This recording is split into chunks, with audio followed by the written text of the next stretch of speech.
ठीक है, जो रिमेनिंग पार्ट था उसको कंटिन्यू करते हैं। तो टाइप्स ऑफ केमिकल बॉन्ड पे थे हम लोग, जिसमें से हम लोगों ने इंटरमॉलिक्यूलर कोवैलेंट बॉन्डिंग देख लिया था। नाउ हम लोग स्टार्ट करें इंटर एटॉमिक कोवैलेंट बॉन्डिंग। इसमें दो एटम के बीच में जब बॉन्डिंग होती है ना, तो उस बॉन्डिंग को इंटर एटॉमिक कोवैलेंट बॉन्डिंग बोलते हैं। ठीक है, इसमें तीन टाइप्स होती है। पहली है कोवैलेंट बॉन्ड। अगर दो एटम के बीच में शेयरिंग ऑफ इलेक्ट्रॉन्स होता है तो बनने वाली बॉन्डिंग को कोवैलेंट बॉन्डिंग बोलते हैं। अगर दो एटम के बीच में इलेक्ट्रॉन का ट्रांसफर होता है, मतलब एक एटम अपने इलेक्ट्रॉन्स को, मान लो एग्जांपल में सोडियम, सोडियम अपने इलेक्ट्रॉन को ट्रांसफर कर रहा है किसको, क्लोरीन। क्लोरीन नेगेटिव एलिमेंट होता है और वो उस इलेक्ट्रॉन को गेन करता है। तो इस तरह का जो बॉन्डिंग बनता है इसको आयोनिक बॉन्डिंग बोलते हैं। और लास्ट आता है मेटेलिक बॉन्डिंग। इसके अंदर मेटल के बेस पर या अलॉय के बेस पर बॉन्डिंग होती है। अलॉय का मतलब क्या होता है? अलॉय मतलब mixing of two different metals, that is called alloy. ठीक है, इंटर एटॉमिक का एक शॉर्टकट ट्रिक भी बताता हूँ डेली लाइफ से। जैसे फैमिली का बॉन्डिंग, फैमिली के सारे लोग साथ में रहते हैं, आपस में झगड़ा भी करते हैं, उसके बावजूद साथ में रहते हैं। तो ये जो ब्लड वाला बॉन्डिंग होता है, ये एक तरह का इंटर एटॉमिक बॉन्डिंग होता है। इंटर मॉलिकुलर कोवेलेंट बॉन्डिंग का एक एग्जाम्पल दे तो फ्रेंडशिप का बॉन्डिंग। दोस्त साथ में तो रहते हैं लेकिन टेम्परेरी। आज वो दोस्त हैं, कल किसको पता वो कहाँ पर है। ठीक है, तो ये टेम्परेरी बॉन्डिंग होता है। तो सबसे अगर कोई पूछे सबसे स्ट्रॉन्ग बॉन्डिंग कौन सा है, तो ये इंटर एटॉमिक कोवेलेंट बॉन्डिंग सबसे स्ट्रॉन्ग होता है, क्योंकि ये ब्लड रिलेशन है। चाहे आपका कितना भी झगड़ा हो उसके बावजूद आप साथ में रहेंगे। और दोस्ती में एक छोटा सा भी झगड़ा हो जाए तो बॉन्ड को टूटने में वक्त नहीं लगता। अब आगे बढ़ते हैं। कॉसन एंड लेविस थ्योरी हम लोग फर्स्ट वीडियो में कवर कर चुके थे। तो हम लोग ऑक्टेट रूल भी हो गया था और लेविस सिंबल पे आते हैं directly. Lewis symbol scientist Gilbert Newton Lewis ने बनाया था। उसने क्या किया कि कोई भी जब रिएक्शंस होता है तो उस एटम के लास्ट शेल के इलेक्ट्रॉन्स ही रिएक्शन में टेकिंग पार्ट करते हैं। और उन इलेक्ट्रॉन को हम लोग बोलते हैं आउटर मोस्ट शेल इलेक्ट्रॉन और वैलेंस इलेक्ट्रॉन। अगर जैसे मैं ये शेल बनाऊं, तो इस शेल का ये जो लास्ट शेल है उसके इलेक्ट्रॉन से ही रिएक्शंस होता है। तो लेविस ने क्या किया कि एक सिंबल, एक पैटर्न बनाया, एक नोटेशन मेथड बनाया, जिसके जरिए हम लोग किसी भी एटम के सिर्फ लास्ट शेल के इलेक्ट्रॉन को उसके सर पे, एटम के सर पे डिस्प्ले करेंगे। जैसे हेलियम के लास्ट शेल में कितने इलेक्ट्रॉन्स होते हैं? बिल्कुल सही, दो इलेक्ट्रॉन्स। सिमिलरली लिथियम के लास्ट शेल में एक इलेक्ट्रॉन्स होता है, बेरिलियम के पास दो इलेक्ट्रॉन होते हैं। तो ग्रुप वाइज भी किसी एटम्स के लास्ट शेल इलेक्ट्रॉन्स को डिटेक्ट किया जा सकता है। कार्बन के लास्ट शेल में कितने इलेक्ट्रॉन्स होते हैं, जो कि एटॉमिक नंबर है 6, 2,4, तो 4 लास्ट शेल हुई, तो लास्ट शेल में होता है 4 इलेक्ट्रॉन्स। अब और डिटेल्स में आयोनिक बॉन्ड और कोवेलेंट बॉन्ड को देखते हैं, क्योंकि ये आगे के लिए काफी इंपॉर्टेंस है। तो आयोनिक बॉन्ड को इलेक्ट्रोवैलेंट बॉन्ड भी बोलते हैं और कोवेलेंट बॉन्ड को electro, that is sharing of bond भी बोलते हैं। फर्स्ट क्या, the bond form as a result of electrostatic attractions between positive और नेगेटिव आयन। आयनिक बॉन्ड कब होता है? जब दो एटम्स में अपोजिट चार्ज होते हैं। तो क्या ये अपने आप का? नहीं। मान लो आपके पास सॉल्ट है, जब तक सॉल्ट सॉलिड फॉर्म में, उस पर कोई भी चार्ज नहीं है, न्यूट्रल्स होता है, क्योंकि उसके अंदर सोडियम एंड क्लोरीन दोनों कंबाइंड फॉर्म में होते हैं। जब इसी सोडियम क्लोराइड को पानी में पुट किया जाता है तो ये आयोनाइज हो जाता है। आयोनाइज का मतलब होता है दोनों मॉलिक्यूल के एटम्स ब्रेक होके डिसोसिएट हो जाते हैं और तब बनता है आयन। तो पानी के अंदर अगर कोई चार्ज बने तो उसके लिए वर्ड दिया गया है, साइंटिस्ट लोग ने एक नया वर्ड निकाला है जिसको बोलते हैं आयंस बोलते हैं। ठीक है, और ये तब बनते हैं जब पानी में जाके वो मॉलिक्यूल ब्रेक होता है। तो नॉर्मल सॉलिड सॉल्ट से कभी भी इलेक्ट्रिसिटी पास नहीं होगी, बट लिक्विड सॉल्ट में से इलेक्ट्रिसिटी पास हो जाती है। आयनिक बॉन्ड को कॉसन एंड लेविस ने 1916 में एक्सप्लेन किया था और it is form by transfer electron. इसके अंदर इलेक्ट्रॉन का ट्रांसफॉर्मेशन होता है। सिमिलरली कोवेलेंट बॉन्ड को भी साथ में देखते हैं। कोवेलेंट बॉन्ड के अंदर मेन पॉइंट यही है, इसके अंदर इलेक्ट्रॉन का शेयरिंग होता है। और कब तक शेयरिंग करेंगे? जब तक इनके लास्ट शेल में 8 इलेक्ट्रॉन नहीं हो जाते। 8 इलेक्ट्रॉन के लिए क्या वर्ड है? ऑक्टेट। और दूसरा वर्ड क्या है? ड्यूप्लेट। ड्यूप्लेट एक्सेप्शन हाइड्रोजन और हेलियम है। बोलते हैं ना, हर एक केस के अंदर जब कच्चे नींबू होते हैं ना, जैसे क्रिकेट मैच खेल रहे हैं, तो कुछ बच्चे ऐसे होते हैं जिनको हम ध्यान नहीं देते, है ना। उनको अगर थोड़ा एक चॉकलेट भी देती है तो वो लोग खुश हो जाते हैं। तो वो होते हैं हाइड्रोजन और हीलियम।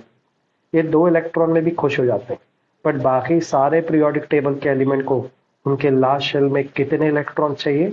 8 इलेक्ट्रॉन, और 8 से वर्ड बना है ऑक्टा। ये मोबाइल के प्रोसेसर में भी यूज किया जाता है। सेकंड पॉइंट है first propose by Lewis. Covalent bonding की थियरी को सबसे पहले लेविस ने 1916 में बनाया था। इसके अंदर इलेक्ट्रॉन की शेयरिंग होती है। 4 पॉइंट पे आते हैं, it is a non directional. Ionic bond का कोई डायरेक्शन नहीं होता है, चार्ज किसी भी तरह से ट्रांसफर हो सकते हैं, इनका कोई पर्टिकुलर डायरेक्शन नहीं है कि लेफ्ट से राइट की तरफ या राइट से लेफ्ट की तरफ। बट अगर मैं कोवेलेंट बॉन्ड की बात करूं तो ये डायरेक्शन पे डिपेंड करता है। डायरेक्शन मतलब किस तरह से दो एटम आपस में जुड़ रहे हैं, उन दोनों का एक्सिस कैसे है, क्या दोनों ही एक्स एक्सिस के बेस पर, दूसरा इनका शेप कैसा है, तो प्रॉपर शेप ओरिएंटेशन अरेंजमेंट होगा तभी वो दोनों आपस में बॉन्ड बनाएंगे। एग्जाम्पल देता हूँ इसके अंदर, जब दो बकरी जब लड़ती है तो कैसे लड़ती है? दोनों दोनों सींग से लड़ती है ना, नहीं दोनों हेड टू हेड कोलिजन करते हैं। अगर हेड टू हेड फाइटिंग हो रही तो इसको हम प्रॉपर फाइटिंग बोलते हैं। तो बिल्कुल वैसे ही कोवेलेंट बॉन्ड में भी यही होता है। अगर दो मॉलिक्यूल का अरेंजमेंट, दो एटम का अरेंजमेंट, दोनों के एक्सिस सेम है तो वो आपस में टकरा कर बॉन्डिंग बनाएंगे, अदरवाइज नहीं बनेगा। इसी इसी को बोलते हैं डायरेक्शन। फिफ्थ पॉइंट पे आते हैं, it is a polar bond. Polar मतलब ये पोलर वर्ड आया है नॉर्थ एंड साउथ पोल से, जिसका मतलब है जिसमें दो पोल प्रेजेंट। हमारे इस चैप्टर में इस पोल को रिप्रेजेंट किया है नॉर्थ पोल को पॉजिटिव चार्ज से एंड साउथ पोल को नेगेटिव चार्ज से। तो जब दो चार्ज प्रेजेंट हो तभी आयनिक बॉन्डिंग होती है।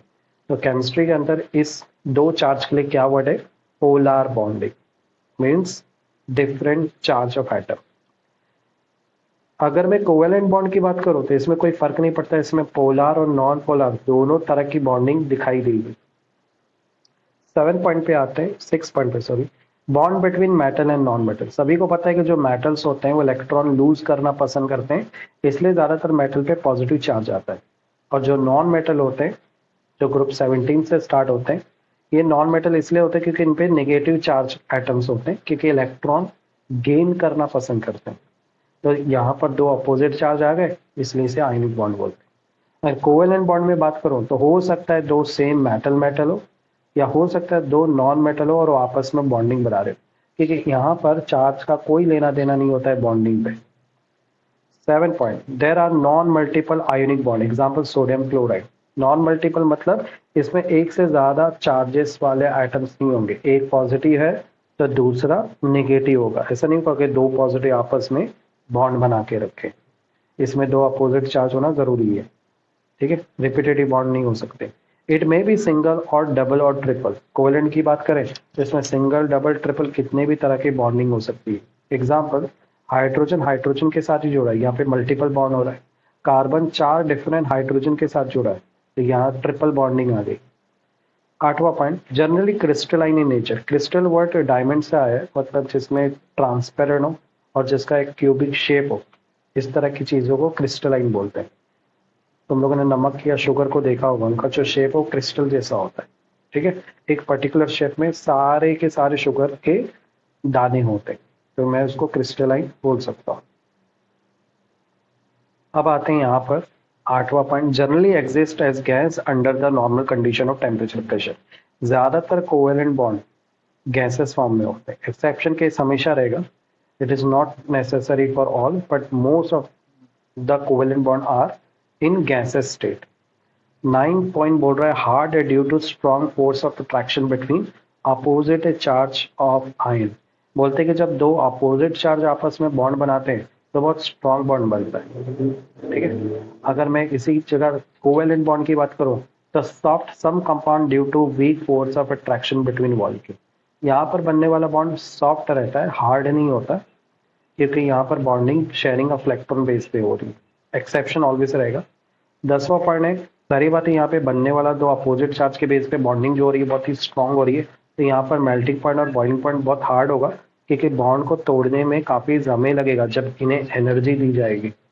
बट सिमिलरली अगर कोवैलेंट बॉन्ड की बात करें तो इसका मेल्टिंग पॉइंट और बॉइलिंग पॉइंट कम होता है। एक्सेप्शन डायमंड एंड सिलिका, क्योंकि इनमें होने वाली बॉन्डिंग वीक होती है क्योंकि ये सॉफ्ट होते हैं, तो सारी बात है फोर्स ऑफ अट्रैक्शन मजबूत नहीं है। 11वां point, good conductor of electricity in molten state और in solution as a ion move freely. ये कंडक्टिविटी तभी करेंगे जब ये लिक्विड स्टेट में होंगे, जब तक ये सॉलिड स्टेट में इन तरह के आयनिक कंपाउंड में से इलेक्ट्रिसिटी पास नहीं होगी। 11 पॉइंट, कोवेलेंट बॉन्ड का, good conductor of electricity polar covalent compound like HCl। Exception case है, सारे कोवेलेंट बॉन्ड एक अच्छे कंडक्टर नहीं होते हैं, कुछ ही मॉलिक्यूल है जो अच्छे होते हैं, लेकिन इनमें इलेक्ट्रॉन फ्री नहीं होते और आयनिक बॉन्ड में इलेक्ट्रॉन फ्री होते हैं। 12 point, solid do not conduct electricity. ये तो अपना ऊपर वाला पॉइंट को ही रिपीट किया गया है।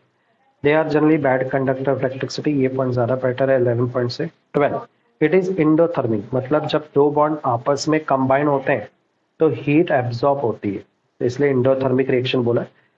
कोवेलेंट बॉन्ड की बात करें तो ये इंडोथर्मिक एक्सोथर्मिक यानी दोनों तरह के रिएक्शन इसमें पॉसिबल हो सकते हैं। 13 पॉइंट पे आते हैं, इसको थोड़ा सा 13 point, soluble in polar solvent example H2O, insoluble in non polar solvent. मतलब पोलर पोलर के साथ ही डिसॉल्व होगा और जो आयनिक बॉन्ड होते हैं इनमें चार्ज होते हैं, जो चार्ज वाले मॉलिक्यूल के साथ ही डिसॉल्व होंगे, और नॉन चार्ज मॉलिक्यूल है तो वो नॉन चार्ज के साथ, ज्यादातर कोवेलेंट बॉन्ड नॉन चार्ज होते हैं, तो ये नॉन चार्ज टाइप के मॉलिक्यूल के साथ ही डिसॉल्व होंगे। कभी ऐसा देखा है कि पानी के अंदर जब तेल को डालते हैं, ऑयल को, तो ऑयल की लेयर अलग बनती है और वाटर की लेयर अलग बनती है। ये प्रूफ होता है क्योंकि वाटर में चार्ज प्रेजेंट होता है और ऑयल होता है एक कोवेलेंट बॉन्ड, इसकी वजह से इनमें एक सेपरेट लेयर आ जाती है क्योंकि आपस में डिसॉल्व नहीं होते। ठीक है, पानी एक पोलर है और ऑयल नॉन पोलर है, तो अगर डिसॉल्व करना है तो कंडीशन ये है कि पोलर अगर सॉलिड है तो पोलर सॉल्वेंट के साथ ही डिसॉल्व होगा और नॉन पोलर है तो नॉन पोलर के साथ। 14 point, show geometrical isomerism. Geometrical में दो टाइप की आइसोमराइज्म ही होती है, सिस एंड ट्रांस, और ऑप्टिकल आइसोमराइज्म मतलब मिरर इमेज के रिप्रेजेंट करेगा ionic. Show structure and space isomerism, ये भी आइसोमराइज्म डिस्प्ले करता है। 15 point, non rigid and non direction. Non rigid मतलब ये फिक्स नहीं होता आयोनिक बॉन्ड, और नॉन डायरेक्शन इसमें कोई डायरेक्शन नहीं होता। ये पॉइंट थोड़ा रिपीट हुआ है, इसके अंदर इसका शेप फिक्स होता है और डायरेक्शन पे डिपेंड होता है। अगर मैं यहाँ पर एग्जांपल तो सोडियम क्लोराइड की, तो सोडियम सबसे पहले इलेक्ट्रॉन को लूज करेगा और क्लोरीन उसी इलेक्ट्रॉन्स को गेन कर लेगा। तो सोडियम पे कौन सा चार्ज आया, पॉजिटिव, क्लोरीन पे निगेटिव, और दोनों मिलकर क्या बना रहे, सोडियम क्लोराइड, और एक लेटाइस एनर्जी निकल रही है। लेटाइस क्या का मतलब, वो टोटल अमाउंट ऑफ एनर्जी, जब दो बॉन्ड कंबाइन होते हैं तो एक ह्यूज अमाउंट में एनर्जी रिलीज होती है, that is called lattice energy. अगर इसमें एग्जांपल देखें कोवेलेंट बॉन्ड में, तो यहाँ पे दो हाइड्रोजन एटम्स जिनके चार्ज सेम है आपस में इलेक्ट्रॉन का शेयरिंग कर रहे हैं, तो मैंने डिफरेंट कलर से दिखाया। ग्रीन कलर से ये दो इलेक्ट्रॉन को शेयर शेयर कर रहा है और ब्लू कलर से दूसरा हाइड्रोजन इलेक्ट्रॉन को शेयर कर रहा है। सिमिलरली और भी एग्जांपल दिए मैंने, जैसे नाइट्रोजन की, नाइट्रोजन में भी अगर ऑब्जर्व करो तो सभी में ऑक्टेट रूल को फॉलो कर रहे हैं, 8 इलेक्ट्रॉन फुलफिल हो रहे हैं, और नीचे उनके नॉर्मल स्ट्रक्चर भी मैंने रिप्रेजेंट की।